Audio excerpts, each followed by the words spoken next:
Welcome back to Nick Lenz's Comic Corner, classic/non-classic. This is episode number 421 and Doubleshot number 429. Two SpiderMan trades, and it's books, and it's the complete Ben Reilly epic book 2 and 3. Yep. First up is book 2, which collects Amazing Spider-Man number 407 to 408, New Warriors number 67, Sensational Spider-Man number 1, Spectacular Spider-Man 230, Spider-Man 64 to 65, Spider-Man/Punisher Family Plot 1 through 2. Yeah, it was 2 issues of the series. Web of Scarlet Spider 3 through 4, material from Spider-Man Holiday Special, and Venom Along Came a Spider 1 through 4, written by Tom DeFalco, Evan Sonic, Dan Jurgens, Todd DeZago, Howard Mankey, Tom Lyle, Glenn Greenberg, Charlie Fish, and the writer of G.I. Joe, Larry Hama, with artwork by Mark Bagley, Patrick Zurcher, Dan Jurgens, Sal Buscema, John Romita Jr., Tom Morgan, Dick Giordano. He's actually a legendary artist himself. He's noteworthy working on a lot of Superman books, just like Dan Jurgens is. Mike Harris, Mike Malley, Sean McManus, Joel Bennett, who actually is the current artist for Deathstroke right now. Yeah, if you look it up, he's the current artist for Deathstroke. Paris Kronos, Kevin McGuire, creator of the JLI. I've actually met the guy twice. He's actually a nice guy. Bob Brown, Josh Hood, Tom Greenberg, and Joey St. Perry. Yeah, Joey St. Perry tends to do a lot of it, but basically, when it comes to the writer, it seems like Dan Jurgens came through this one. First up in this book is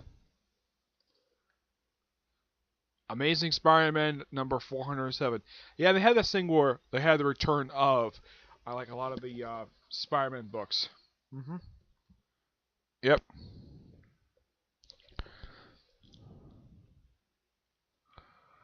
I'm just responding with a Skype message. Alright. Yep. Like, it wasn't, let's say, official storyline purposes. It's not exactly a storyline per se when they say return of. It means the title is coming back. Yep. And this issue is just, well, Ben meeting seeing the Human Torch, and of course meeting Silver Sable for the first time. He read about her, but he's never met her before.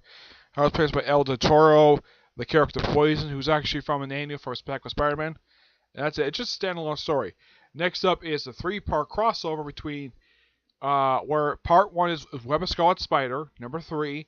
Part 2 is issue of New Warriors, issue 67. And the final part is Web of Scarlet Spider, number 4, all written by the writer of New Warriors, Evan Sonic. It's just the New Warriors team up with the current Spider-Man to take on this evil Scarlet Spider. Yeah, that's the whole point of this crossover. Yep, there's somebody running around in the Scarlet Spider costume. He's evil. At one point during the story, he actually makes out with Firestar. I am not kidding about this. Yeah, he just pulls up his mask and just makes out with her. And of course, she smacks him for it. Let me find the page here. Here it is. Yeah, the evil Scarlet Spider makes out with a gorgeous Firestar. Yeah. And of course, during the course of this storyline, Ben kind of slips up that he knows New Warriors. Like, he calls Firestar Angel, because that's her real name, of course. It's short for Angela. Now, fun fact about her. Originally, she made her debut in the Spider-Man Amazing Friends TV show.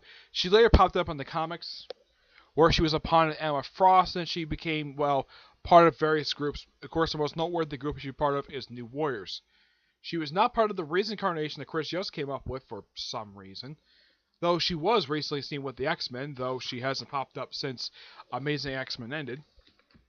Oh, I don't know why. She's an amazing character. Yep, and then pretty much after this 3-parter, after they defeat the evil Scarlet Spider. Yep. Right after this, you have Spectacular Spider-Man 230, which also has the word "the return of," which means the title is back.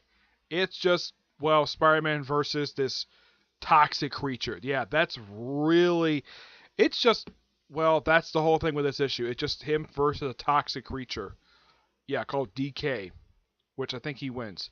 Yep. Then it's the Spider-Man slash Punisher family plot where Ben Reilly teams up with the Punisher for this quick 2-issue miniseries. They got Tombstone.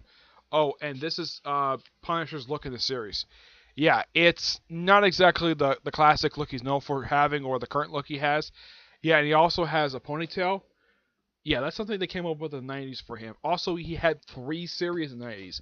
You had the Punisher title, Punisher War Journal, and Punisher War Zone. Yeah, 90s was tailor-made for the Punisher. Yep. It's a pretty good miniseries for what it is.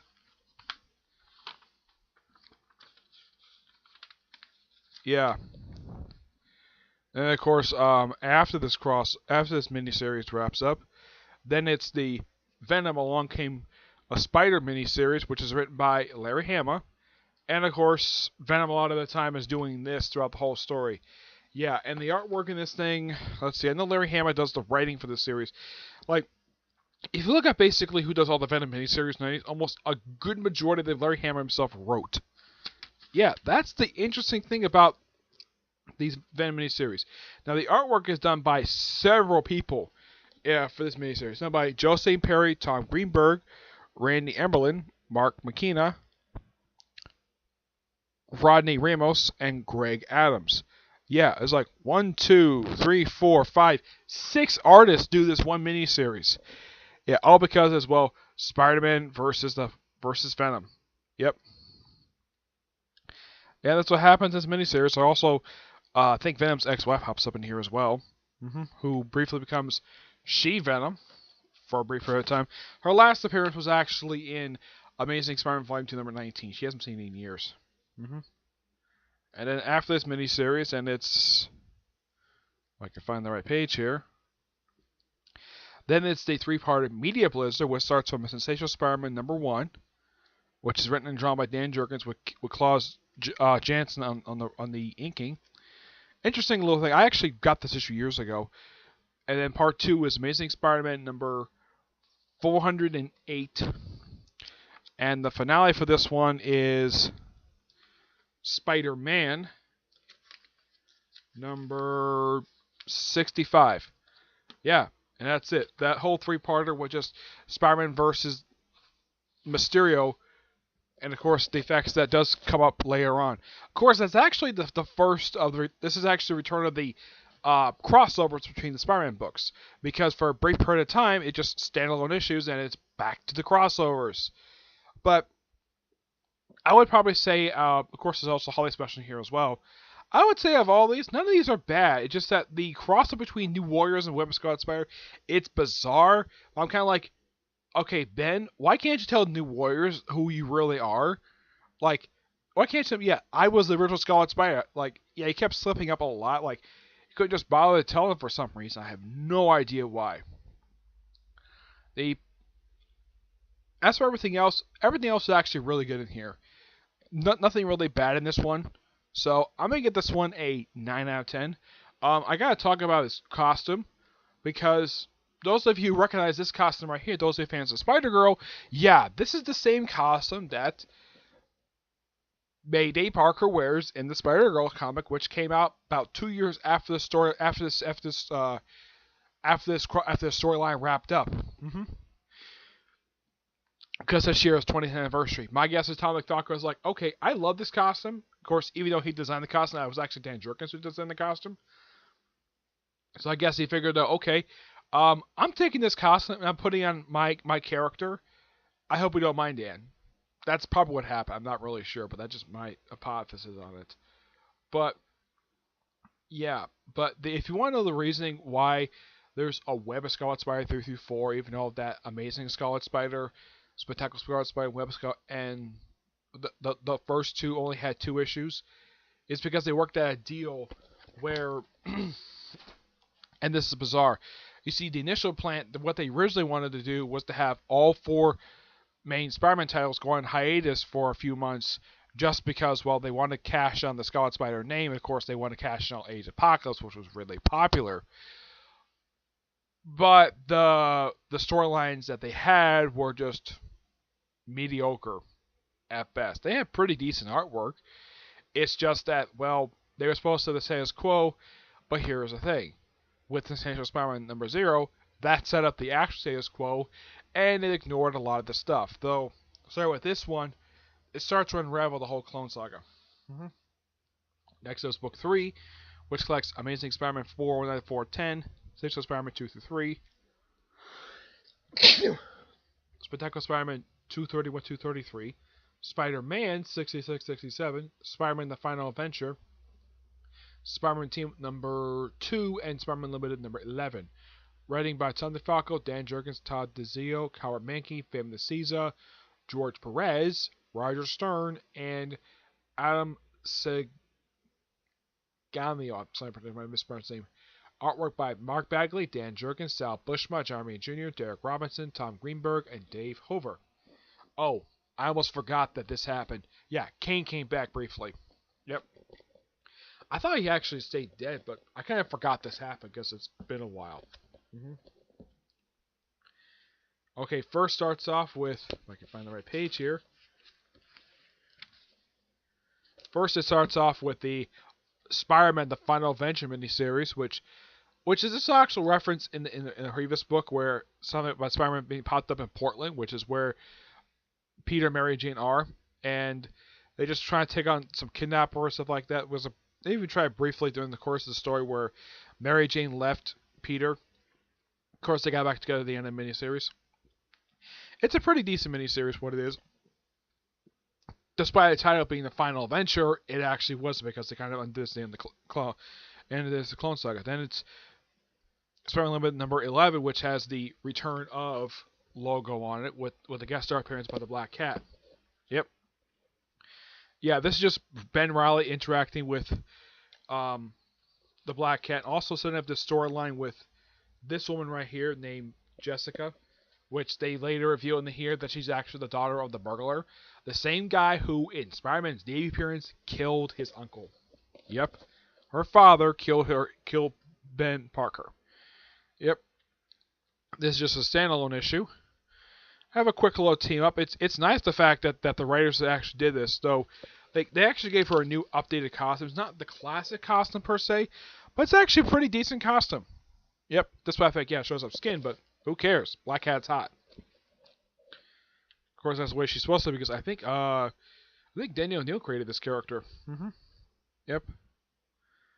It's a great little team up. Then you have in Spider-Man Team Up number 2, where Spider-Man teams up with, of all people, the Silver Surfer, a guy who previously in other team-up books never teamed with this character before, probably because he was a cosmic character. Yep.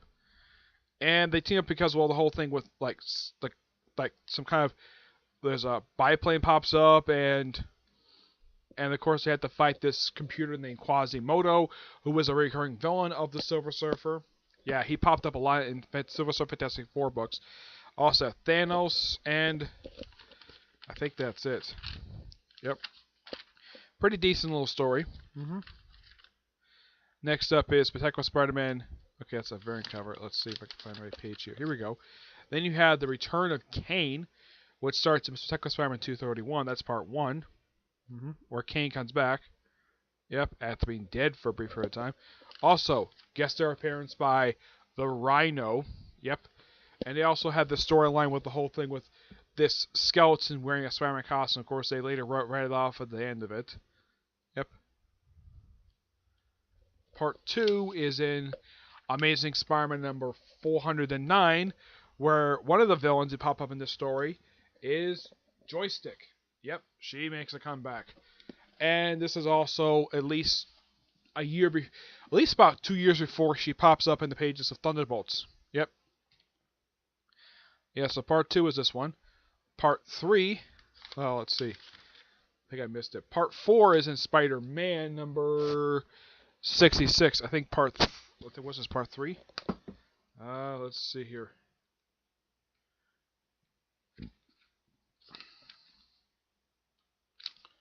Okay, part 3 was actually Amazing Spider-Man. Okay, yeah, the whole thing, and they do solve this at the very end with the whole thing with this skeleton. That's followed up a little bit later with the web, and of course next is a standalone issue which has Ben take on the female Doctor Octopus for like one issue, while then planting some seeds for the next storyline with the Web of Carnage, which this was loosely adapted into an episode of the Sensational Spider-Man, the Spider-Man 90s cartoon. Yep. Okay, first up now it's the final storyline here is Web of Carnage. 4 parts starts in Sensational Spider-Man number 3, which is all solves the secret of the skeleton. Okay. Part 2 is in Amazing Spider-Man number 410. Part 3 is in Spider-Man number 67.